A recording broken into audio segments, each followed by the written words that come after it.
Welcome back to the SKID factory where work continues on the poor man's Ferrari.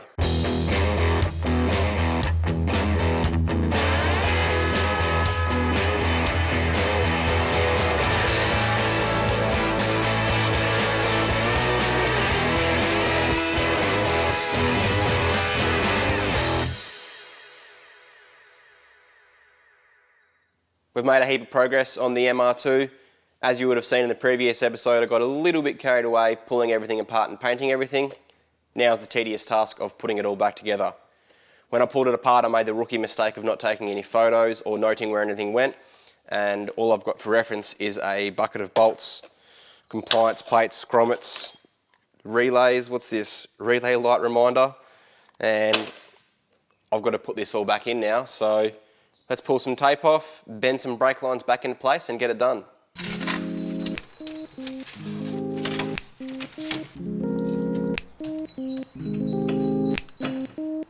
Hindsight is a wonderful thing. Last episode's comment section has taught us that masking tape is difficult to remove from things like brake lines and fuse boxes.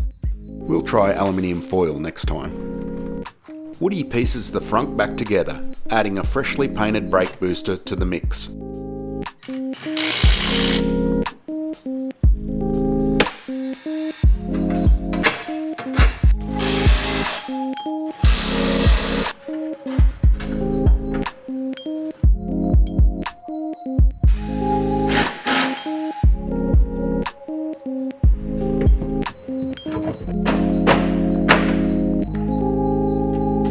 The boot area is reassembled and rust inhibitor is applied to the bolt holes and boot lid seal.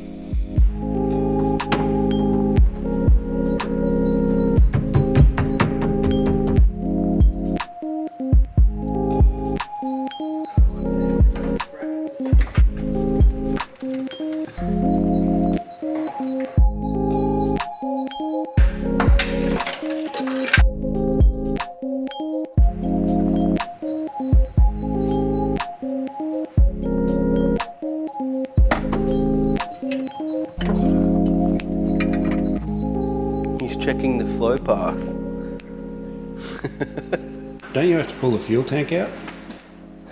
Oh yeah. I forgot about that.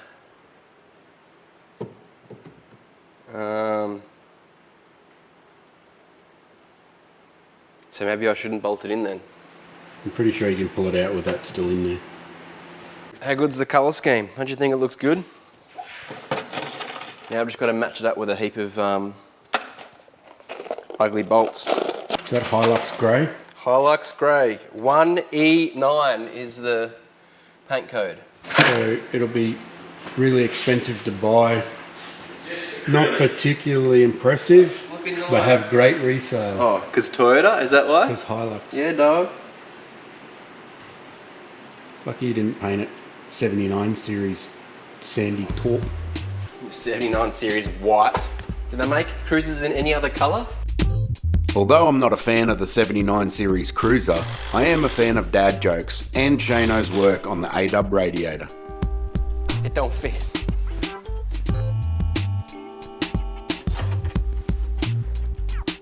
Ah! Can you give me a hand, bro?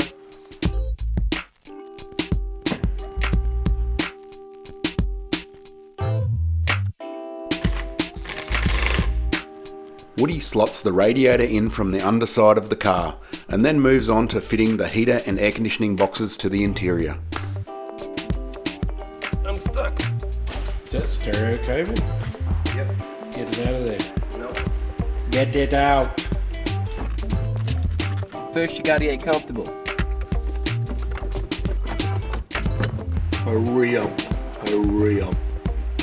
I had this upside down. Can you line me up at all? Yep, you lined up, push.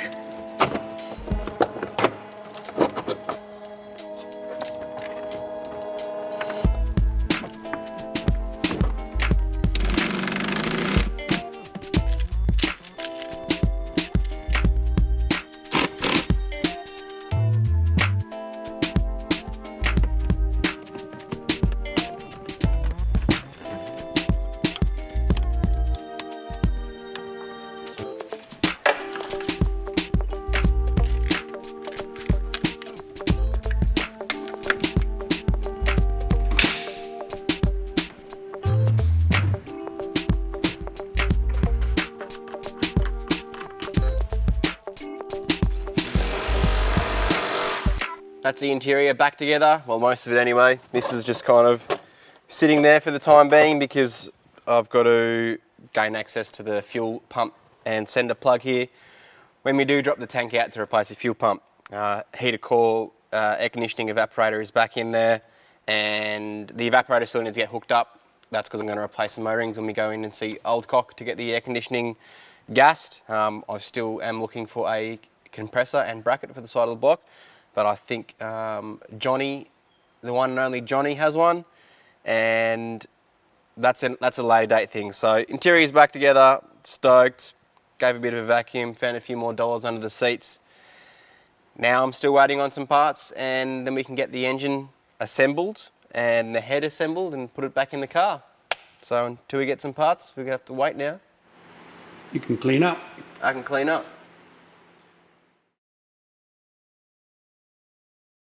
We've had some parts arrive from our good friends up at Golebys Parts. So I got on the phone to Benjamin up there, and he hooked me up with a whole heap of goodies.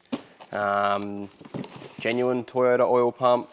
I've got bearings, rings, a water pump in there. Was a bit hard to get genuine Toyota gasket kit in the time that I required it, so I've ended up going with an aftermarket one. That's a complete gasket kit ready to go. So today we're heading off down to see our mate John. Gonna get the engine assembled at his house, and then after that we're off to get the head done. So on the topic of the head, I got delivery also of our Kelford cams. Set of valve springs and a set of cams. So I wasn't too sure what cams to get. Got on the phone to the guys at Kelford, gave them the rundown of the build, basically a standard rebuild. Going to be running it on E85, and Josh recommended to us to get a set of 194B cams. So I've got the spec card so I can read off it. These are a 270-degree duration with an 8.95mm lift. These are going to be well suited to our combo. Kelford also do a heap of cams for the 4AGE stuff, 16 valve, 20 valves, mild engines right through to gnarly, like 5, 6, God knows how many 100 horsepower engines. Very excited to get those in the car, really keen. These still retain the standard variable valve timing too, so that's all good to go. We were going to assemble the head here and kind of show you guys the process of doing it at home, but it turned out that the valves were actually quite pitted and the head surface is actually quite bad too, so it has to be cut. The valve seats are going to have to be recut and the valves are going to have to be machined. Just wanted to show you guys this quick little tip. Alan's been doing this for years and years and years on his Subarus. So we disassembled everything here and had it laid out on the bench in order. I wanted to give it to Steve at Marucci Cylinder Heads kind of in the same order so he knew what was going on. That's just going to make it hopefully easier to set the valve clearance so that each valve and bucket is in the same location. All going well. It might not have too much done, but it's probably going to need the top of the valve to be trimmed to get the valve clearance set. Great way to organise everything, so one, you're not going to lose any parts, two, you know it's in order. So pretty easy to do that kind of stuff. We can now throw that in the back of the car and nothing's going to go anywhere. So let's go down and see John get the bottom end of the 20 valve assembled. We're back in John's man cave. Last time we were down here we got the crank quickly polished on the lathe, and now since then you've done a bit of work, yes? Yeah, I've done some honing. Yep. Checked all the sizing on it. Block's been honed and everything's been cleaned up and we are ready to reassemble. So you had to buy a special tool to measure the little end, yes? Measure the big ends on them, yeah. Yeah. Yeah? Not the little end, the big end. Oh, the big end. It's under 2 inches, yeah, John? Yeah, under 2 inches. Oh, I thought you were doing the little end on it. No. Okay then, wow. He's used to larger crank pins, evidently. Yeah. No Clevo's here, mate. No. And I've got outside stuff, I just haven't got an inside one. We've also given a little clearance hone to the little end, because Yes, well that's why I thought you were measuring it, because those were very, very stiff. piston pin was in there, it was like, you could hardly move them around. Now it's freely, so which is what they're meant to be like. And do you reckon that was just like gum from lack of servicing? Yeah, it's John? just, I don't think it's like a servicing, it's just like a tarnish that gets on it. Conclusion with the engine is that it's done like 500,000 Ks plus. Really? When we pulled it apart, it had a metal head gasket in there, which I thought was a standard one, but apparently the metal head gasket is aftermarket, like a TRD or a Cometic or something like that. So the engine, the blacktop's definitely been apart beforehand. That's pretty obvious from all So- the stuff that wasn't done right. Yeah, everything that was loose on it The silver top's been apart and put back together with a rattle gun. wherever Yeah. and whenever. No Yeah. need to match things up. So it's good to have everything like pistons that are clean and valves don't have a millimetre of carbon on them. Like, it's, yeah, it was crazy. Exhaust ports have a millimetre It was or crazy with two. stuff in there, yeah. So anyway, let's get this flipped over and measured up and get some pistons and stuff in, John. You keen? Yep. Yeah? Sweet. Let's do it.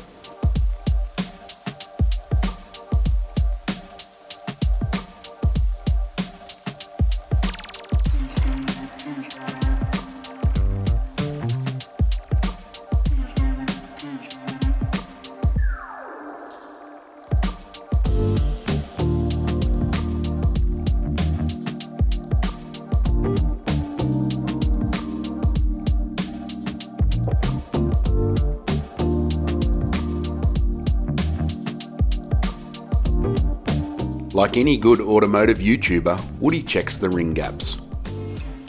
John then assembles the rings onto the pistons.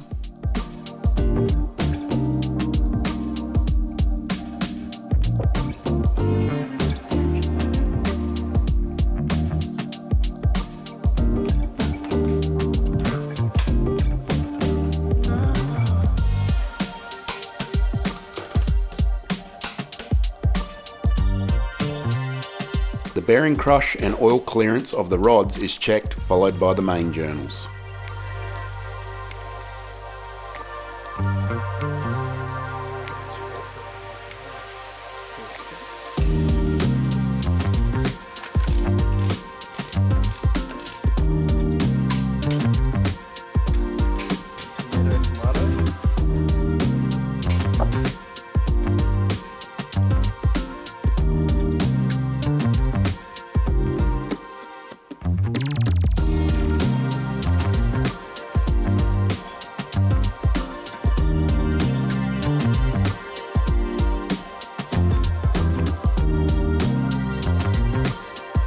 With everything in spec, the crank is dropped in and the main caps torqued.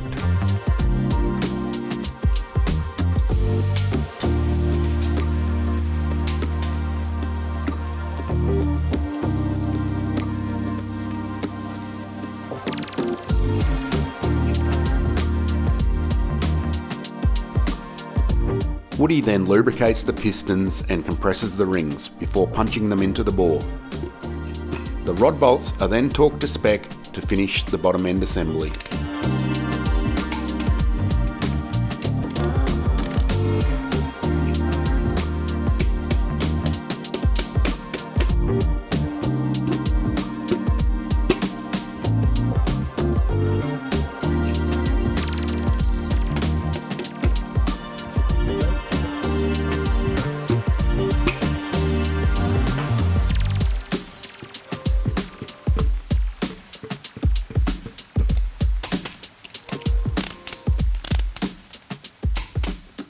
There's our 4AGE bottom end assembled. Once again, huge thanks to John. You're an absolute legend, mate. No problem at all. Always hooking us up and helping us out in these times of need. I'm not an engine builder, but it's cool to do this stuff and hang out with your mates and build some cool engines. Next off, I'm off to see Steve at Marucci Cylinder Heads when to get the head serviced. Going to get it skimmed, going to get the valve seats recut. So I'm going to go point the camera in Steve's face and film some of that cool stuff happening. Now it's back off to the shed and having a lemon squash. Unless you've got any lemon squash. I might have some. You might have some? Yeah. Yeah. Might be a bit harder than lemon squash, but Yeah. we'll find it. Alright, sweet. When we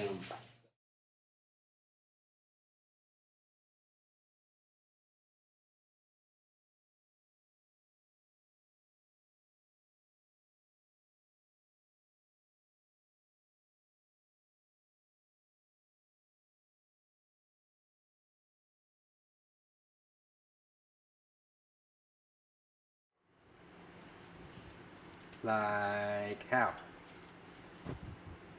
Like that. Like that.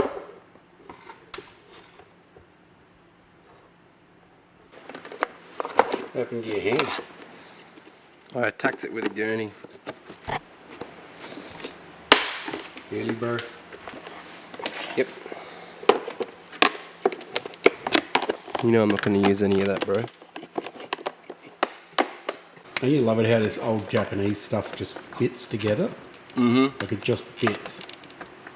Everything works. Fit it in the right place and it just goes dink and everything lines up. Thank you, Mr. Toyota.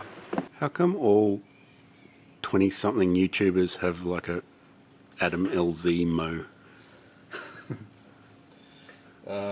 What's the go? It'll be like Freddie.